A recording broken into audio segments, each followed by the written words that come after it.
I think what COVID has done is created an elephant in the room of big companies' bad habits of no, we need everybody in the call center or the office or the bullpen, however they frame it, for team cohesiveness.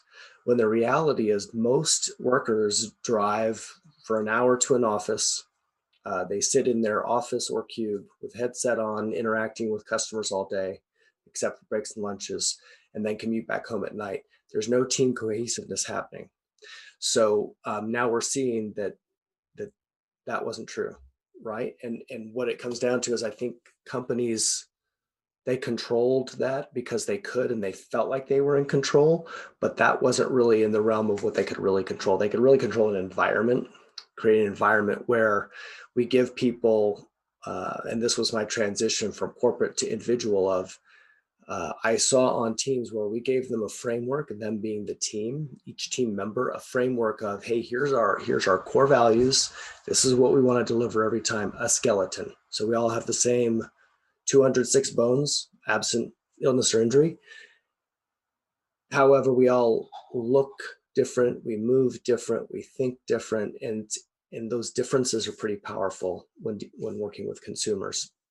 So I saw that on teams, if I created a great framework and let people be themselves, I would get the best of what they had to do, of what they had to offer, and they would, building on that, then they would bring that their own unique genius into the team on behalf of others as well.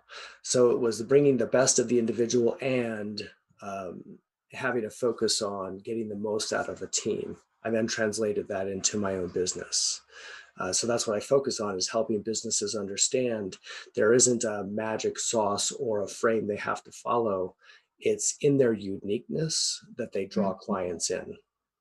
That's so interesting because that really pulls in the talent dynamics piece that you do, the assessment. And our team loved when we did that with you. And making sure, and I think that goes back, think about that as it relates to personal branding. When you're in a big company, you play off of the corporate brand. Mhm. Excuse me. I'll pause. And less about the person. And I think there's a missed opportunity there. I Mhm. love, when people have done those types of assessments like talent dynamics, and then they weave that into their LinkedIn profile, because when I read that LinkedIn profile, I'm like, wow, I understand something about them. Mhm. And, you know, that's really critical in building a personal brand online, understanding who you are. So that piece of your business, I think, is so interesting, and it plays so beautifully with the framework and the framework that we're bringing to you, which is it's business, not social. I have it up here for a reason, right? It's not, you know, and I think what's important is having that framework creates a process. Creating a process creates pieces of information you can measure. Measuring creates momentum, and momentum creates success. I think that you've kind of built in that whole process, and that's probably also a reflection of your background experience. Yeah. Yeah. And one of the one of the great brainstorming sessions you and I did, where we were talking about profiles, in other words, we don't have a formula per se for a profile. So the profiles that we create for our clients they aren't formulaic. Again, name, date, serial number kind of thing.